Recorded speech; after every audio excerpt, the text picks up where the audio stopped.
Bonjour Michel de Pixapicture. Alors au sommaire de ce Mac de photos de juin, les nouveautés qui viennent tout juste de sortir de Photoshop, Lightroom, Bridge et Camera Raw, le rachat de la Nik Collection et de ses 10 logiciels par DxO, l'analyse des photos qu'ont bien voulu me transmettre les photographes, et enfin un petit clin d'œil à Nadar. A tout de suite.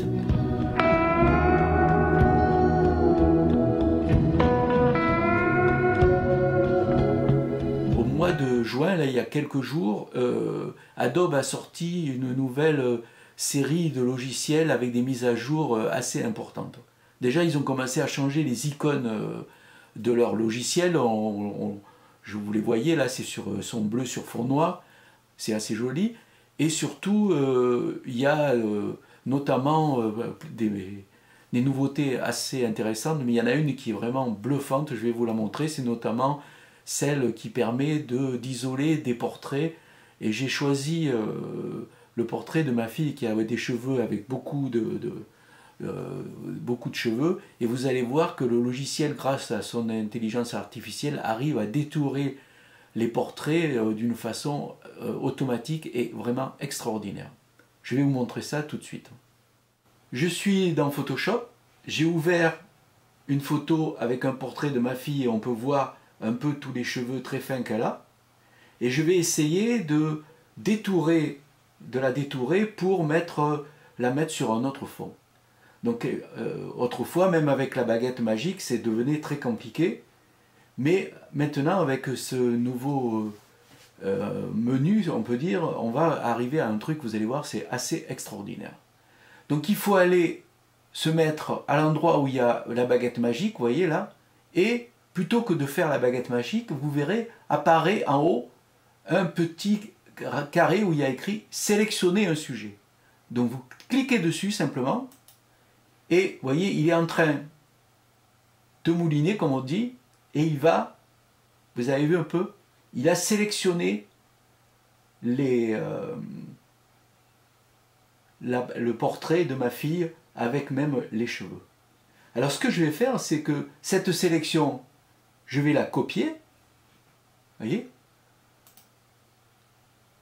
copier. Et puis ce que je vais faire, c'est que je vais ouvrir une autre image. Alors j'en avais choisi une autre, qui est ici, en noir et blanc, vous voyez. Et je vais lui dire de coller le portrait de ma fille dedans pour voir un peu ce qu'il fait. Alors je peux faire coller. Et voilà. Et vous voyez un peu la finesse, ce qu'il arrive à faire, à détourer parfaitement les cheveux, partout, partout, partout. Et vous voyez, la photo est extraordinaire. Alors ce qui est intéressant, c'est que, vous voyez, il a fait un calque là. Il y a un calque, ici l'arrière-plan. Donc si je l'enregistre, je l'enregistre. Si je veux l'enregistrer comme ça en gardant le calque, je l'enregistre au format PSD, c'est-à-dire le format de Photoshop ou en TIFF. Ou si je veux la garder comme ça, je fais aplatir l'image, je vais dans le calque, je fais aplatir l'image. D'un coup, là, il n'y a plus rien. Et là, je peux l'enregistrer en JPEG sans problème. Donc, vous voyez, c'est quand même assez dingue ce que peut faire Photoshop. Maintenant, c'est vrai qu'en ce moment, comme il y a la guerre entre tous les logiciels et que Luminar, avec son histoire d'intelligence artificielle, entre ce qu'il fait avec les visages, les portraits, et surtout le fait d'ajouter des ciels, Adobe se devait de faire quelque chose. Donc, vous voyez, il a fait un truc assez extraordinaire qui marche vraiment très très très bien. Alors vous avez peut-être remarqué que sur la droite, ici, là, a apparu un nouveau cartouche. Et en fait, là, c'est ce dont je vais vous parler maintenant, la Nik Collection qui a été rachetée par DxO et qui intègre comme plugin ces 10 logiciels comme plugin dans Photoshop, dans Lightroom, et même aussi évidemment dans leur propre logiciel à eux, DxO Lab 3. Donc vous allez voir ces 10 logiciels qui ont été remis à l'ordre du jour parce qu'au départ, ces logiciels appartenaient à Google qui s'en est désintéressé. Donc à un moment, ces logiciels étaient proposés gratuitement, mais comme personne, il n'y avait pas de suivi, de mise à jour et tout ça, ça commençait à bugger, donc c'était plus valable. Alors maintenant, depuis que DxO vient de le reprendre et de l'améliorer, ça devient des logiciels vraiment fabuleux. Donc on va voir ça tout de suite, on va regarder un peu tous ces...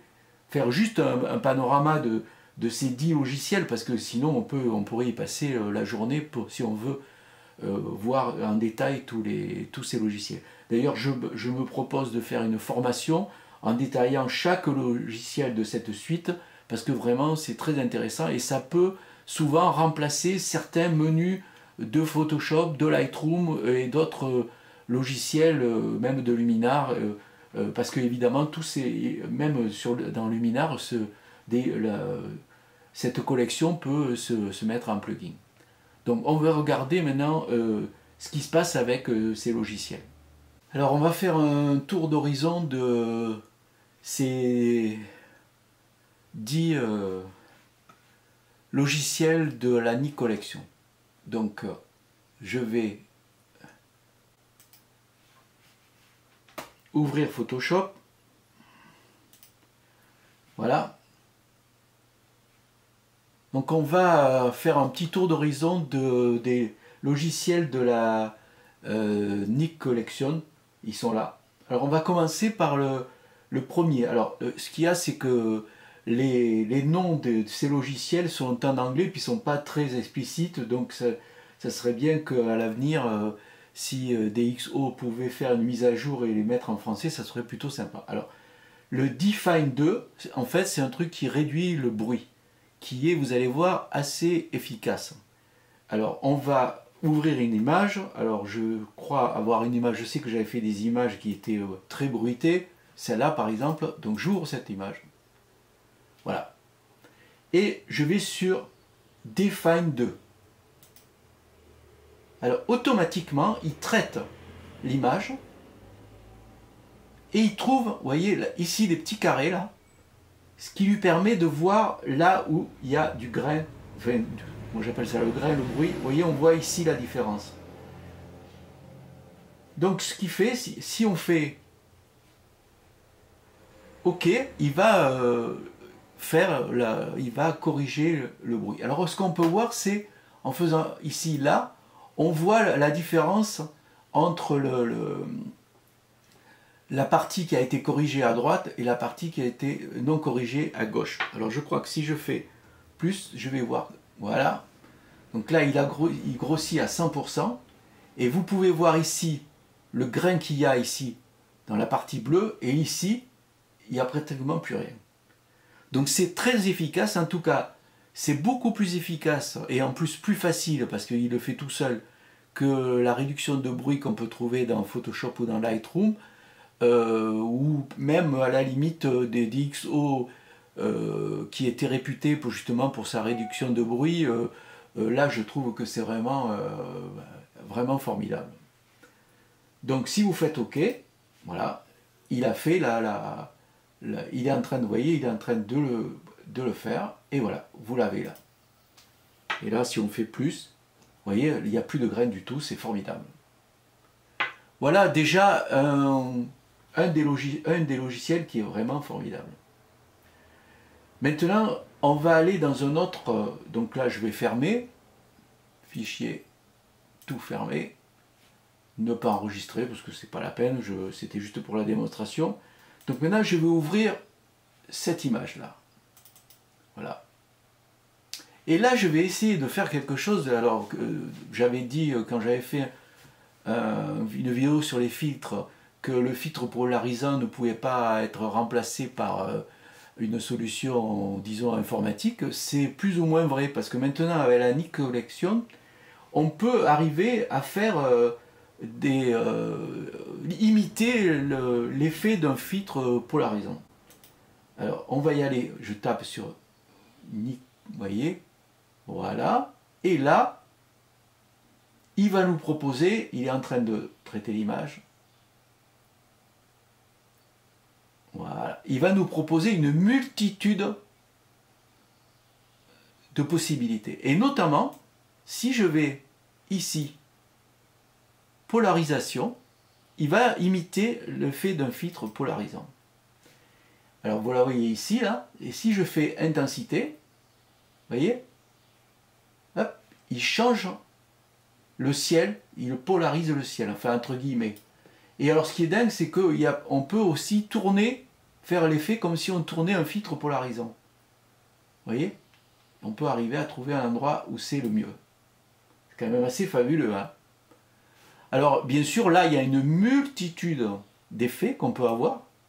Ce qui est intéressant, c'est que, bien sûr, il y en a, tous ne vont pas vous intéresser, mais s'il y en a qui vous intéressent, vous voyez, il suffit de cliquer sur la petite étoile et ça va le mettre dans les favoris. Moi, vous voyez, la polarisation, je l'ai mis. Alors évidemment, il y en a plein, je ne vais pas tous vous les montrer, mais bon là, il y a le noir et blanc, etc. Voilà, il y en a plein, comme ça. Il y a même, on peut essayer de faire comme s'il y avait du brouillard. Vous voyez, c'est vraiment un truc absolument dingue. Donc je ne vais pas vous montrer, je ferai une formation si vous voulez, vous pourrez la prendre après, parce que je vais les prendre un par un pour essayer de faire quelque chose d'assez complet. Alors je vais fermer, j'annule, et maintenant je vais fermer ça, et je vais vous en montrer encore un autre, une dernière, ne pas enregistrer. Alors je vais vous montrer, ici par exemple, on va prendre cette image. Alors comme vous pouvez le constater, vous voyez, tout est tordu, là, les perspectives ne sont pas terribles. Alors évidemment, il y a aussi, ici, là, un des logiciels qui s'appelle Perspective Effet, qui va permettre de corriger justement les perspectives. Il va le faire automatiquement, ce que ne fait pas Lightroom ou ce que ne fait pas Photoshop, il faut le faire à la main. Alors là, j'y vais. Alors, ici, donc il a lu, vous voyez, on voit bien que c'est... Et là, si je fais automatique, il va tout le faire. Voilà, paf. Tout est droit. Et il a fait tout seul. Alors évidemment, on peut encore corriger, on peut recadrer, on peut changer l'horizon, enfin, on peut faire plein de trucs. Hein. C'est absolument dingue. Je ne fais pas enregistrer, je fais annuler, ne pas enregistrer, et voilà, il revient sur Photoshop. Voilà un peu ces logiciels, c'est assez intéressant. Il y a aussi un logiciel pour, si vous voulez faire imprimer vos photos, ça s'appelle Sharpen Pro 3 netteté de sortir, ça vous permet de calculer suivant le format que vous faites faire pour tirer vos photos, si c'est un grand format, un petit format, si c'est de savoir quelle est la taille que doit faire le fichier pour correspondre exactement au mieux au tirage. Ça c'est vraiment super. Après vous en avez un ici, c'est pour la netteté, etc., etc. Et puis il y a aussi tous les Silver Effect, c'est que pour la gamme de noir et blanc. Vous avez, voilà. C'est donc quelque chose d'assez intéressant. Alors en ce moment, je crois que DxO fait des promotions, enfin guetter les promotions, ça vaut le coup, souvent c'est autour de 50%. Parce que évidemment, avant Google c'était gratuit, mais là, DxO, comme ils ont fait plein de trucs, évidemment, ces logiciels sont payants. Voilà pour les nouveautés informatiques. On va passer maintenant aux photos que m'ont proposées les photographes. Les photos que m'ont envoyées les photographes. On va commencer par Margot, honneur aux dames. Alors j'ai mis tout ça dans des répertoires avec chacun des prénoms, Jean-Marc, Jérôme, Margot, etc. Donc on va sur Margot, voilà, j'ouvre sur Adobe Red et elle m'a envoyé 1, 2, 3, 4, 5, 6, 7 photos. Alors je vais commencer par la première, ici. Donc j'ouvre la première. Évidemment, l'espace de travail n'est pas le bon, moi je conseille toujours Adobe RGB, donc voilà. Et qu'est-ce qu'on s'aperçoit? On s'aperçoit que l'horizon, il est complètement de travers. Alors ça, c'est embêtant, vraiment, c'est embêtant. Alors il y a deux solutions. Soit, si on a Photoshop, et dans ce cas-là, on fait avec Photoshop et on redresse, soit on passe par la Nik Collection. Et par exemple, on peut essayer avec la Nik Collection de faire avec perspective effet. Donc je vais le jouer. Voilà, il va le faire. Ne vous inquiétez pas, c'est un peu long. Voilà. Et là, on voit, il peut le faire auto. Mais aussi, je fais auto, je suis sûr que ça n'a pas bien marché. J'ai essayé une fois. Oui, il fait pas, c'est pas top là. Il est pas. Alors, le mieux, c'est de le faire à la main. Vous faites horizon, ici, et vous y allez délicatement. Et vous vous rendez compte un truc, voilà, là c'est à peu près bon, que c'est pas facile à faire. Alors moi, je vous déconseille de passer par là. Et le mieux, c'est de ne pas enregistrer. Le mieux, c'est de passer par Photoshop. Et dans ce cas-là, il faut trouver l'outil qui est la règle. Donc il est, vous voyez, ici. Quand on regarde les outils, si autour des outils, il y a un petit point blanc, c'est qu'il y en a d'autres. Il suffit, avec le clic droit, de faire apparaître les autres. Donc je fais la règle. Et là, c'est beaucoup plus simple. Vous allez voir, vous mettez le trait pile sur l'horizon, qui est de travers, et vous lui dites désincliner le calque. Et là, il le fait. Là, c'est parfaitement horizontal. Alors évidemment, il va falloir recadrer, parce que évidemment, là, il y a des trous. Hein. Donc si on fait ici, on recadre, voilà. Voilà, image recadrée, et voilà.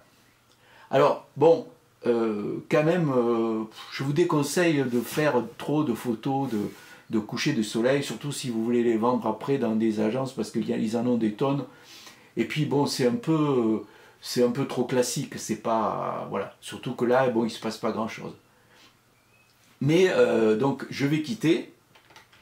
Voilà, je ne fais pas enregistrer parce que bon, si elle veut, on va regarder les autres photos que Margot a faites. Alors, par exemple, il y en a une que j'aime bien, c'est celle-là.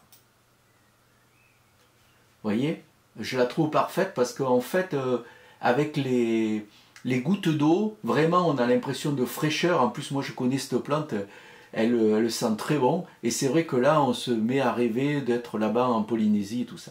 La seule chose que je remarque, c'est que cette photo, vu le format, elle a été très recadrée.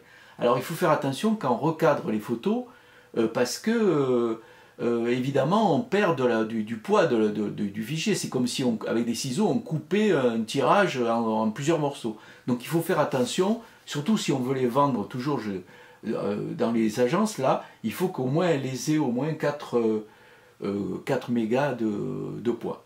Donc cette photo est très bien. Voilà. On va regarder les autres. Celle-là aussi, moi je trouve qu'elle est parfaite. Hein. Alors c'est toujours pareil, hein, c'est bien d'avoir un espace de travail Adobe RGB parce qu'il calcule plus de couleurs. Donc cette photo, moi j'ai rien à dire, hein, elle est vraiment bien, elle est super. Hein. Voilà.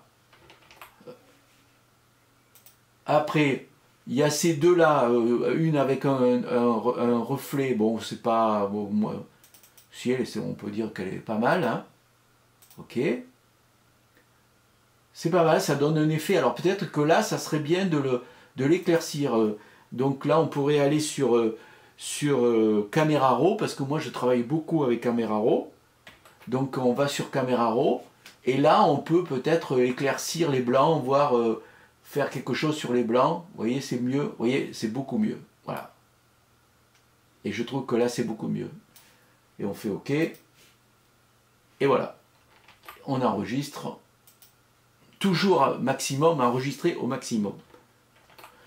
Voilà un peu les photos de Margot. Bon, il y a celle en noir et blanc, c'est peut-être elle, là je sais pas, je la connais pas. Hein. Voilà. Bon, ben sans plus, hein, à part que c'est pas très son visage, c'est pas là où la netteté est la plus forte. Je pense que la netteté, elle est par là. Donc peut-être qu'elle aurait dû faire attention de mettre la netteté sur son visage. Voilà pour Margot. Alors on va passer maintenant avec, par exemple, Jérôme. Alors, Jérôme, il nous a envoyé 4 photos. Alors, il y en a une qui est absolument incroyable au niveau du ciel. Vous voyez, c'est une photo qui est très belle. Alors moi, j'avais envie de faire quelque chose. Bon, c'est lui qui décidera, hein. Mais moi, j'ai envie d'essayer de voir si on enlevait les gens, là, est-ce que ça serait pas mieux ou différent. Donc là, il suffit de prendre ici, correcteur localisé, et on va essayer de les enlever. À mon avis, ça devrait marcher assez facilement. Vous voyez, hop, ça part facilement, ils partent facilement parce que c'est facile. Vous voyez, qu'est-ce qu'il me fait là? C'est pas top. Alors, vous insistez pour qu'il enlève. Voilà. On peut enlever, vous voyez, c'est facile. Voilà, hop. Surtout eux là. Voilà. Bon, alors maintenant, c'est à vous de voir, c'est à lui de voir. Moi, je trouve que c'est mieux là. Et en plus, je trouve qu'il y a quelque chose que moi, j'arrangerai encore un peu. C'est ici, le Mont-Saint-Michel, j'aimerais qu'on le voit un peu mieux. Alors, ce qu'on fait, c'est pareil. Je vais toujours dans le filtre caméra raw. Alors, le filtre caméra raw, il est là, hein. Filtre caméra raw. Et sinon, il y a un raccourci. Alors, je fais le raccourci, mais là, bon, je vais faire, voilà. Alors, ici, j'ai la dernière version de Photoshop qui est sortie en juin, là. Donc, ça a un peu changé. Et notamment, il y a un truc qui est vraiment bien, c'est que chaque fois qu'on ouvre avec, par exemple, le pinceau, là, pour modifier, il repart tout le temps à 0. Alors qu'avant, chaque fois, il restait sur la dernière version qu'on avait faite. Et donc, si on ne faisait pas attention, on pouvait avoir des problèmes. Ici, donc là, tout est à 0, ça se remet toujours à 0. Donc ce que j'ai envie de faire, c'est ici, là, d'éclaircir un peu, là. Alors je vais faire exposition, je vais mettre, mettons, 80, voilà. Et je passe dessus. Ça fait pas beaucoup, donc je vais essayer d'augmenter. Vous voyez, il faut vraiment mettre beaucoup, hein, parce que, voilà. C'est un peu mieux. Faire peut-être les tons foncés, voilà. Voilà. C'est un peu mieux. Je fais OK. Voilà, vous voyez, ça éclaircit un peu le Mont-Saint-Michel là. Bon, voilà, c'est donc à lui de voir, mais sa photo est très belle, hein, c'est super sympa. Ce ciel est extraordinaire. Donc je ne vais pas l'enregistrer. Voilà, ça c'est une des photos que m'a donné Jérôme. Alors il y en a une autre, les deux autres de fleurs, bon, ouais, ça va, je trouve ça un peu moyen. C'est vrai que moi je suis spécialiste de ça, alors je suis un peu... Mais par contre, il y en a une que je trouve intéressante, c'est celle-là. Là. Alors c'est pareil, hop, hop. Alors là, qu'est-ce qu'on voit là? On voit, il y a un paysage, c'est assez beau, un soir là, et on voit des gens, mais on les devine. Alors soit on les enlève, soit on les voit un peu mieux. Enfin moi c'est à mon avis. Et puis là, ici, vous voyez là, vous le devinez à peine, si je grandis, il y a quelqu'un de caché là. Mais alors là, lui, on ne le voit pas du tout. Vous voyez? Ici, là, il y a quelqu'un là. Alors ça, moi déjà, ici, lui, je l'enlèverai là. Parce que soit on voit... Alors, je vais toujours avec mon... Ici, et si je fais ça, hop, le voilà qui disparaît. Je trouve que c'était déjà mieux. Maintenant, ici, j'ai envie de faire un truc, j'ai envie d'éclaircir un peu les personnages. Et devine qu'il y a un chien là. Ça serait sympa là. Alors, si je fais... si je reviens au format normal, plein pot là, si je vais dans filtre caméra raw, pour avec le pinceau faire quelque chose, par exemple là si j'augmente, ça va être très difficile de faire quelque chose d'intéressant parce que ça va être délicat à corriger.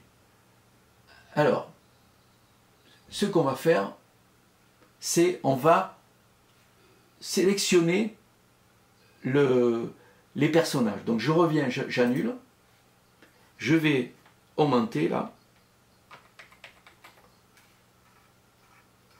Voilà, encore peut-être encore un peu plus.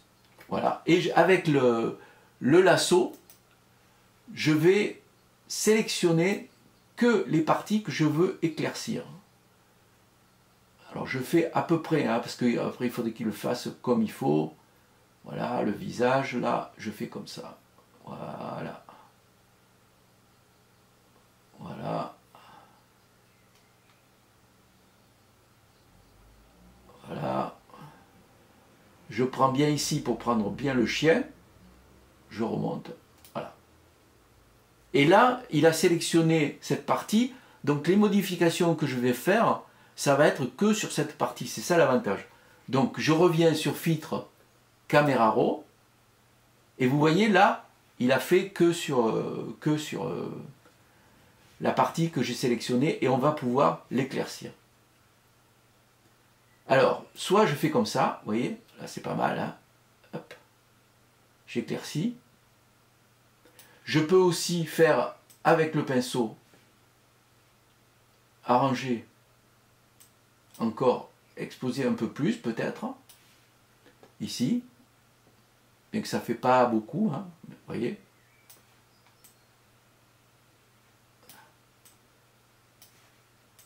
Voilà.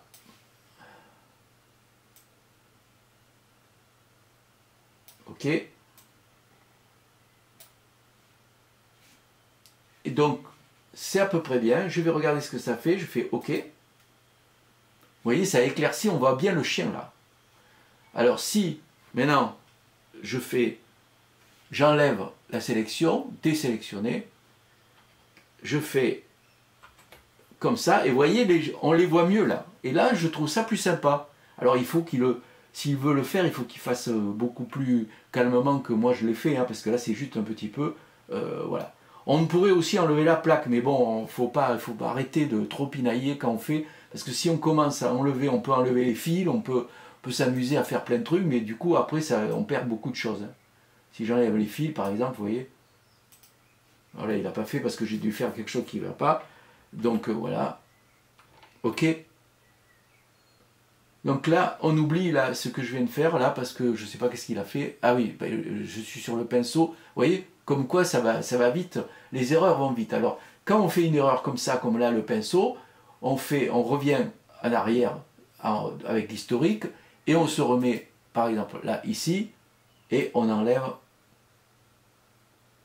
le fil.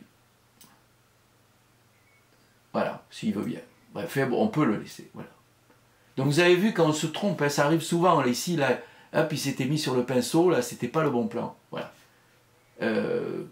Voilà les photos de Jérôme. Maintenant, on va voir les photos, on va arrêter, ne pas enregistrer. Voilà. On va aller sur les photos de Vincent. Alors Vincent, il nous a fait pas mal de photos, notamment, il y en a une de moi que je trouve très drôle, c'est ces photos de canards là. Alors je vais l'ouvrir. Pareil, c'est pas top là voilà. Et alors ce qui est intéressant, alors là le problème c'est que cette photo elle est marrante, mais elle serait encore plus marrante s'il y avait une légende. Parce qu'en fait ici c'est la Tour d'Argent là. C'est le restaurant célèbre la Tour d'Argent. Et un des plats préférés, un des plats de la Tour d'Argent, je crois, c'est une recette avec des canards. Donc on se demande si ces canards, ils se disent, est-ce que prochain coup, c'est nous qui serons dans les casseroles. Bon, donc cette photo, moi, j'ai rien à dire, elle est très bien. Il n'y a pas de... On peut peut-être éventuellement la saturer un petit peu, mettre un peu de clarté. Donc dans ce cas-là, il faut aller sur filtre, caméra raw.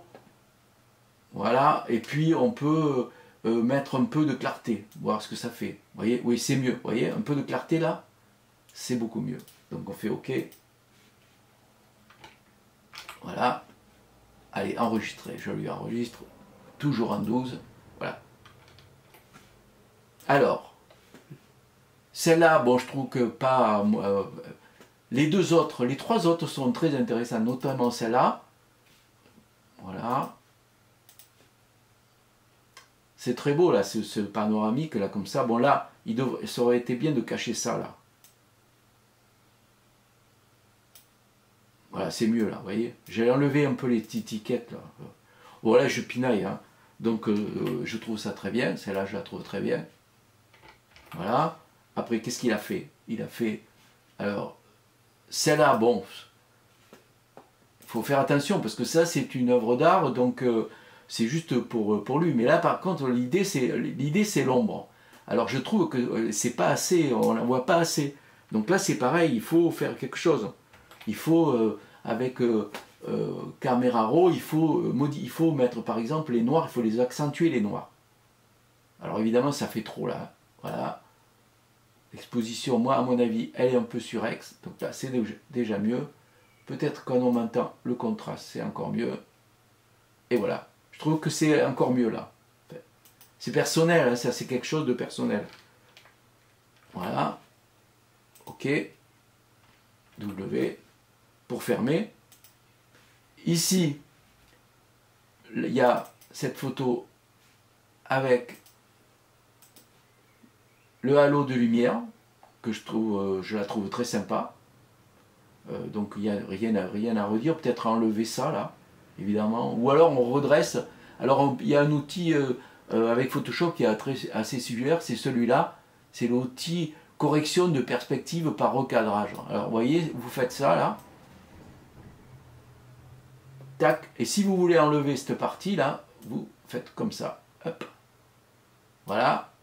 Et voyons, et vous, avec le V là, vous faites quelque chose comme ça. Vous voyez, bon, c'est pas top. Hein, donc, il faut laisser ne pas enregistrer. Vous voyez, des fois on fait des essais, mais c'est pas l'idéal. Après, qu'est-ce qu'il a mis? Cette photo, bon, j'aime bien aussi. Voilà. Il n'y a rien à redire, elle est sympa. C'est vraiment une photo sympa, ça. C'est vraiment très chouette. Voilà. Donc, bravo à... Alors, maintenant, qui reste? Et si, voilà, donc, voilà, Vincent. Après, on va passer à Jean-Marc. Alors, Jean-Marc, il nous a donné juste une photo. Mais alors, le ciel, il est vraiment dingue. Hein. Voilà, ce ciel est vraiment extra. Au point que moi, ce que j'ai fait, c'est que j'ai pris avec le cadrage, j'ai recadré comme ça. Vous voyez. Et je trouve qui serait bien, là, vous voyez, c'est de le garder, ce ciel. Vous faites copier, vous gardez cette photo, et vous aurez peut-être un jour envie, comme moi je fais souvent maintenant, de changer le ciel, quand vous aurez fait une photo avec un ciel tout pourri ou tout gris, de mettre de copier ce ciel dedans. Alors je l'ai fait avec une autre photo, je vais vous montrer ça tout à l'heure. Bon, j'espère que Jean-Marc ne me voudra pas de lui avoir piqué son ciel, mais c'était juste comme ça, hein, pour voir. Donc je vais aller sur Luminar et puis je vais vous montrer comment j'ai fait. On voit ça tout de suite. Alors j'ai ouvert Luminar et j'ai chargé une de mes photos que j'avais faite avec un ciel tout gris. C'est une photo de Nîmes, c'est la Tourmagne à Nîmes. Alors ce que je vais faire, je vais essayer de mettre le ciel de Jean-Marc sur ma tour là. Alors donc je vais ici à édition, ici, voilà, je vais y arriver, et je vais ici à créatif, et je fais remplacement du ciel. Alors, comme vous l'avez dit, Luminar propose des ciels, mais vous pouvez aussi, vous voyez, il propose tous ces ciels, mais vous pouvez aussi mettre les vôtres. Et donc moi je vais prendre celui de Jean-Marc, c'est pas le mien, mais c'est celui de Jean-Marc. Donc je me suis fait un petit répertoire où j'ai mis mes ciels, et j'ai mis ciel Jean-Marc. Je fais ouvrir, et je le laisse travailler. Et voilà. Alors vous avez vu, c'est assez fantastique parce qu'il fait ici, même à l'intérieur et tout ça. Voilà. Donc le ciel de Jean-Marc se retrouve, qu'il a fait dans la région parisienne, se retrouve à Nîmes. Donc voilà un peu ce qu'on peut faire avec Luminar. Bon, ça après chacun voit s'il trouve ça bien ou pas, mais c'est quand même un système assez fantastique. Maintenant, on va finir ce Mac photo avec un petit clin d'œil sur Nadar. Parce que la Poste vient de sortir une série de timbres de Nadar.